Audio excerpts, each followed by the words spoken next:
So, did you guys hear that the US Postal Service changed the game on us and nobody's talking about it? This may not seem like a big deal until you really start thinking about the implications.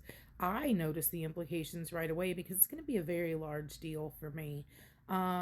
Your postmark is no longer going to happen on the day you mail something out anymore. There's a little stamp at the top of your envelope. When the post office receives it, they postmark it to put a date and a time on it to let whoever is receiving the letter know when it was mailed.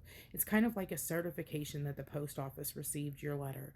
And that matters when you're like filing, an absentee ballot or mail in voting. It's got to be done by a certain day. It matters when like personally, when I mail in my feed bills. Let's say my feed bill is $40,000. If I pay that feed bill within 10 days of receiving the bill, I get 3% off. Now, 3% off may not sound like a lot, but on a $40,000 bill, that's like $1,200. It makes a big deal. And that would add up to a lot of money over the course of the year because I pay a feed bill like at least twice a month, sometimes three times a month, depending on how often, and how often we end up getting feed. So that could be $2,400, $3,600 a month that I would be paying an additional cost based on that postmark. Now that postmark is not going to be the day you mail it. It has to go to a processing center, which the post office is saying could be a couple days or a week before that gets recorded, and that's going to be huge. Think about when you pay your taxes.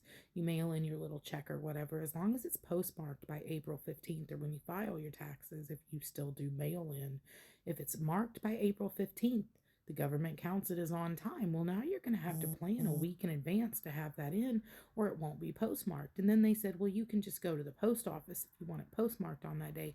Well, cool fucking story, bro. But 2 days ago, it was 62 degrees here, and we got like 3 fucking inches of rain. And overnight, the temperature dropped. We woke up, it was 2 degrees. It felt like -12. We got 4 inches of snow, and everything underneath it was a sheet of ice. So you weren't out on the roads doing shit because it wasn't safe to drive. So I couldn't exactly run to the post office to make sure that something got postmarked. And the concerning thing is, nobody's talking about this. It hasn't been on the news. I heard about this from one of my friends. Like, this is a big deal, and it's going to affect more people in more ways than you realize. Like, those postmarks matter, and the post office quietly changing the game on us, like, it's a little scary, and it's really, you need to pay attention to the implications for things like voting, mail-in votes, and absentee ballots. Like, I absolutely believe that there is a reason for this, and you need to pay attention.